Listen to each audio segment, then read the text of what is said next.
shed that has been on the cusp of hoarderism for 3 years. Finding out I'm pregnant was the motivation I needed to finally clear as much as possible to convert my shed into my dream office. Hey, if you're new here, I'm Kenzie, a reseller in Hawaii who prioritizes family and adventure over profits. Today we've got a little bit of everything on feed. I am ecstatic. We're going to tackle the ever-growing to-do list as I continue transforming my shed into my office, pack up some orders that sold online, and dig through a collection of vintage toys. I'm pretty sure most of everything in this bag is G.I. Joe's. To see if there are any hidden gems worth reselling to help fund the conversion. So let's get into it. Okay, we're back at the shed and I have decided I need to get focused and I really want to take you guys along with this project because I think it's going to be so great. I know my background is so beautiful. I'm so glad that you can see this and you can appreciate it. First off, we need a list because, you know, we have a vision for the shed, and in order to really fulfill the vision, we need to make a plan. So we're going to write that down right now. So phase 1, which is what we've been working on, is clearing out. Clear out. Phase 2, once most of the stuff is cleared out, is office prep. That's deep cleaning, filling in any holes, doing any sort of repairs, replacing this beauty, all of that. So for each of these zones, we also have a list of tasks. Now, they're not necessarily in order, but the other aspect of it is our side shed that is gonna be the tool shed. Now, the side shed is gonna be living right here. So part of that is it's gonna have its own setup, own list of tasks that we are gonna need to complete, like building a platform for the shed with some pallets and removing all the stuff that's already over there. But the idea is everything on this side of the shed inside will move right from there to out here, instantly helping with the clear out. And then we have our office build, an L in build. I know, it's beautiful handwriting. Office build is gonna be all those tasks like framing, insulating, all that kind of stuff inside of the shed. So then the next phase is gonna be office setup. That's the fun phase. That's where we're gonna be moving the shelves around, putting the desk in, doing any sort of decorating. I am so excited for that phase because I really want to make the space feel really nice and just like inviting, so I want to get work done. And then I have, if it happens easily, I have bonus. Bonus phase is that I actually build a small porch off the front of the shed and I create a system to have a little bit of an awning so that way I don't have to walk from the ground directly into the shed. I can have a little zone to like take my shoes off, maybe have a chair. And my vision is that when I open up these doors, it will be like my office is outside. And I have such a blessed life where we lived in such a beautiful place that to be able to work in a zone that also feels at times like I'm outside and can appreciate, listen to the chickens and the birds, like I want to utilize that. And I just think like, who wouldn't want to have that as like the reality of like an outside office? Oh gosh, Kitty, get down from there. So for each of the tasks, we have a sticky note with all of the different things that involve it. With our clear out, we've made some really good progress. We had a big bin of belts. Those are all listed, ready to go. And all of that profit is gonna go into our shed fund. Oh, and you might be curious, what kind of budget do you have for this? Well, the highest, most expensive aspect of it is the side shed. That's $500. But altogether, I'm budgeting $1,400 for the full-on shed, remodel, floors, walls, insulation, all of it. The other aspect in the clear out were clothes. I got all of those out. Some listed, some to the buy-sell place, some in my whatnot show. It's cleared out. Almost everything's been processed at this point. Then in our clear out, we have some random electronics that we need to get rid of, either to recycle or to give away for free or to sell if we can. And then all of the non-reselling items need to get out of here. Some of that's gonna be easy, some of that's gonna be a little bit more complicated. I have some random things in here that I'm like, I don't know what I'm gonna do with at this point. A lot of the tasks are gonna be done kind of simultaneously and not necessarily in exact order, but right now my headspace is prep for the side shed and getting that done as soon as possible. So I have my husband on looking and keeping his eye out for some pallets. We have a friend who already gave us some plywood, and I traded him some jewelry that I met on Craigslist. He gave us a bunch of wood. So we have a lot to work with in that respect. Oh, and I forgot to tell you, we have 3 weeks to get this all done. 3 weeks while pregnant and with a kid that's out and done with school for the summer. So that is what this series is gonna be. This is the shed series. I'm gonna take you through the whole process. We're gonna be going over all the tasks, our budget, things that sold and things that we're pulling out, and hopefully we accomplish this goal before I leave for Washington for 3 weeks, because I would love to get back and just focus on other things. This pregnancy has really gotten me into the nesting mode, and I have a lot of visions beyond my reselling, but for my own home, and that's a big part of the reason why I am doing this, is I want more space in my own home. My office is taking up a lot of it at this time, and I'm gonna go into a little bit more detail in future videos, but we have come from a past of very small living to slightly larger living, and it really is quite amazing.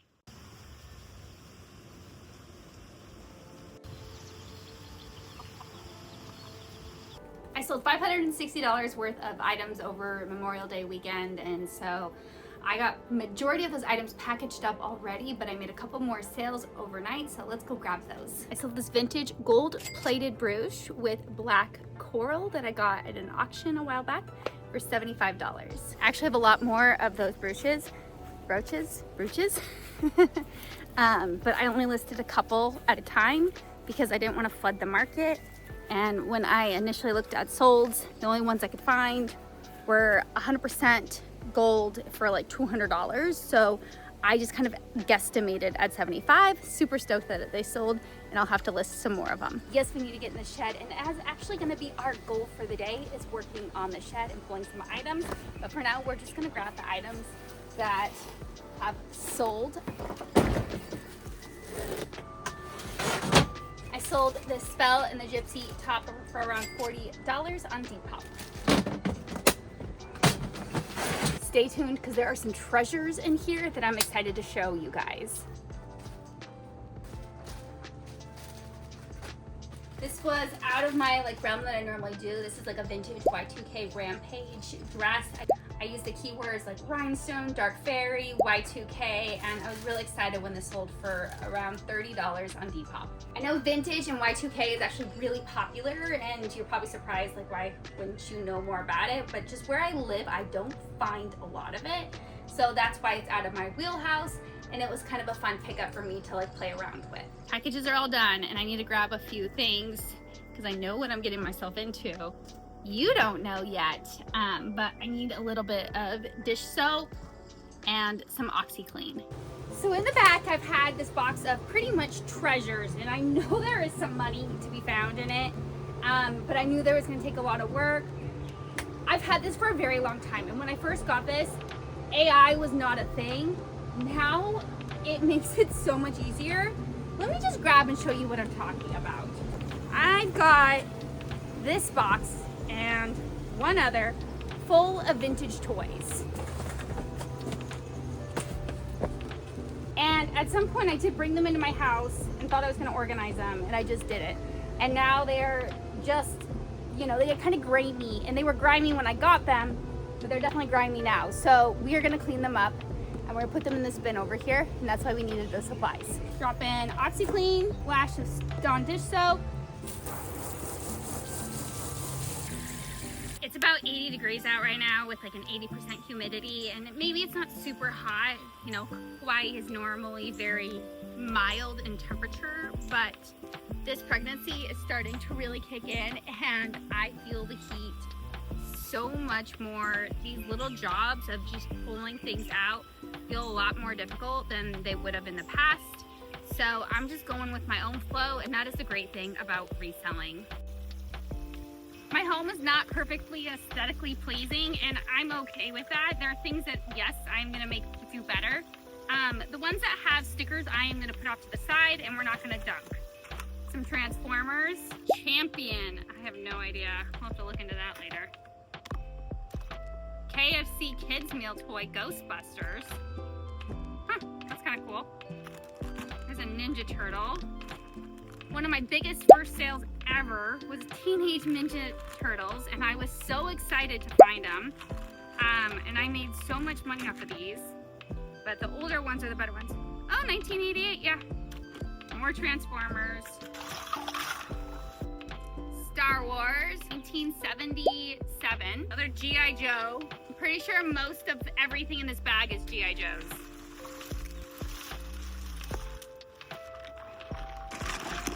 Well, that's soaking. We're gonna go drop off our packages at the post office, and we're gonna let the sun kind of do its work and heat up the water. And I will probably need to eat after that. Okay, so it's been a few hours, and already you can see the water is pretty disgusting. But I'm just gonna start kind of slowly going through, pulling things, and doing like a slight like organizing. Like I can tell what's G.I. Joe, so I'll be putting those off to the side. And then I'm just going to be trying to like pull things up to see, and I will share with you anything like really exciting if I find anything. Okay, so I just found this G.I. Joe Mudbuster. It doesn't sell for a ton, but I realized that it can sell a lot more if it's got all of its pieces.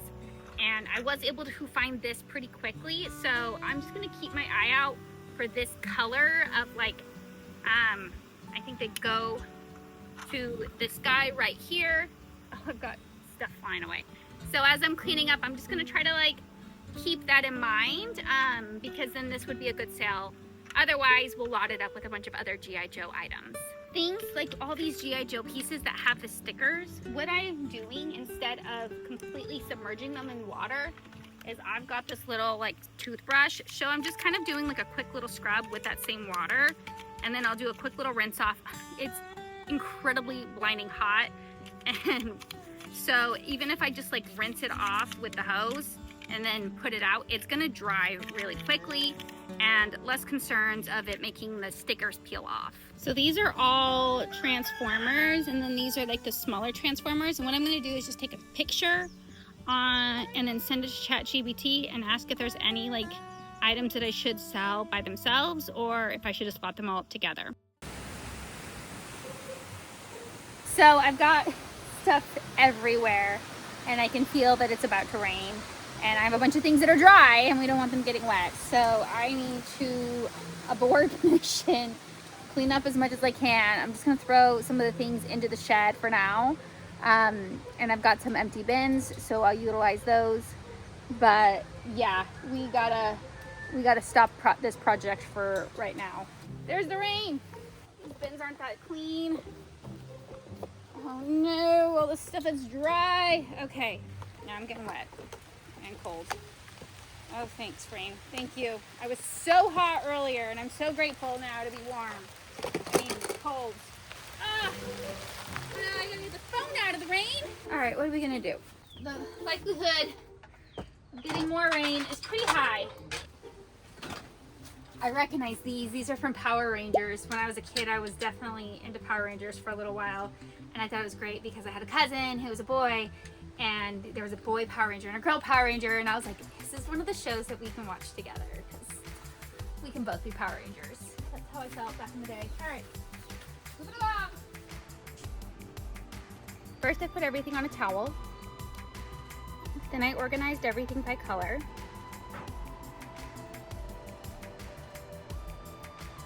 Then I matched up parts and weapons to different figurines and bagged them up.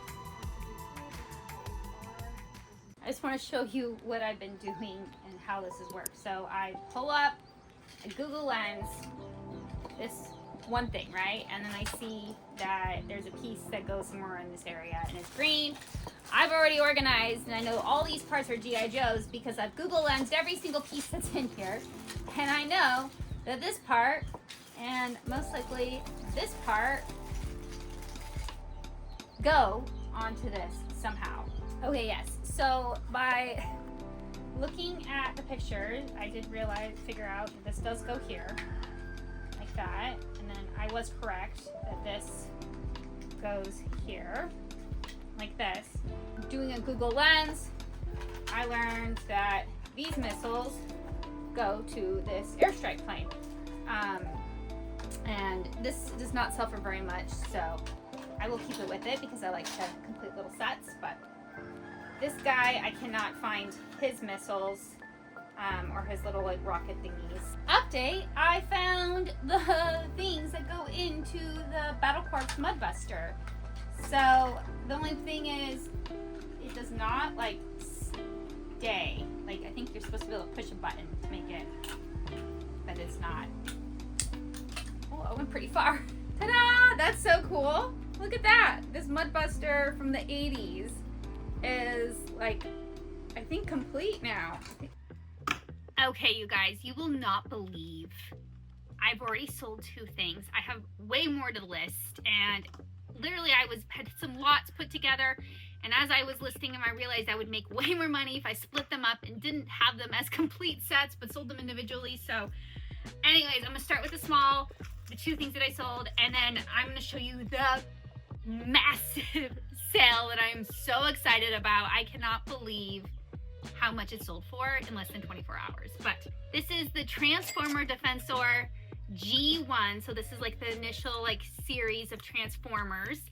And I do have a bunch of the parts. The parts do resell individually between like $10, $15. But for me, it just wasn't worth it. I just blotted it all together, sold it to somebody pretty much overnight in Canada for $30. And I was like, whatever, like it's gone. They got a good deal, and I'm making some money adding to the fund for the shed remodel into my office. This is the one that is so exciting, you guys. So as I'm pulling this out, let me just tell you, initially when I was looking this up and I did like my first little like swipe through, I was like, I'll probably list a lot of these all together for $150 and hope to get like $100. And then I went on Terapeak and I looked at some of the solds, and they were kind of all over the place. One of the things I just kept in mind was, this is that series that I told you guys about earlier, and maybe I didn't go into as much detail as I did on TikTok, but they are the Visionaries, Knights of the Light, or something of that nature. This was a series in the 80s that was released for 1 season and 1 comic book run. And that's it. It is a time when magic is more powerful than science, and only those who control the magic control destiny.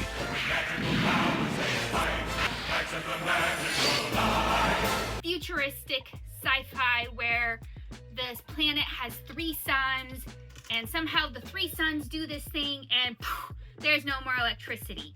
And so they have to rely on this magic and like medieval knowledge that kind of comes up. And so these knights have these like magical powers. There is a little difference between the comic book and the TV series. You can watch all the episodes on YouTube if you are interested. They're neat, and they come, what's super cool about them, and I'll show you some of the figurines, is they have like holographic chest plate. And I have got 11 of these guys, and every single one has this holographic chest plate. Mine aren't in perfect condition, but they're decent for the age. Mind you, this is the 80s. Like, I was born in 91, and I'm having moments of feeling old, and these guys are all older than me. So the fact that they're still around in this type of condition at all is pretty freaking awesome. When I was looking, I saw like there were some lots that would sell for like $100, $150 of just the figurines. I also saw that there was a lot of just their holographic staffs. So there was a listing of just these staffs with less than what I have that sold for $80. On top of that, I have the helmets, not for all of them, and a bunch of weapons. And there are solds of just these weapons alone for like $30 to $50. So I feel like I'm winning, right? Like I'm like, oh my gosh, like I kind of have a gold mine here. There is one other person, he's got less figurines, less staffs, and less accessories than I do.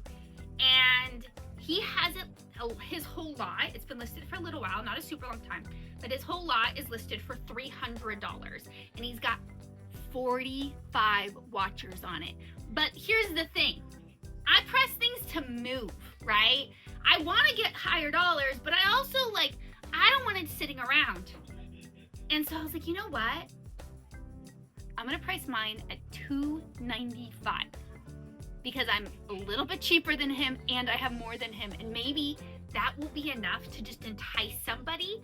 And also, I'll just see where their offers are, because at this point, I haven't seen any big lots sell for over $200. Like, the likelihood that I will ever find these figurines again is so slim, so slim. So a part of me also was like, I don't want to get rid of these. Anyways, I listed them for $295. Within a couple of hours, of course, I got an offer for $200, and I was like, whew.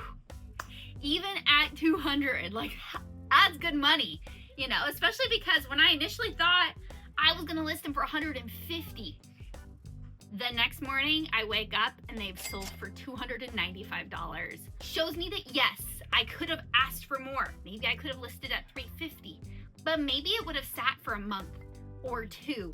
Maybe not. Maybe I would have listed at $350 and somebody sent me an offer for $300 and I would have accepted.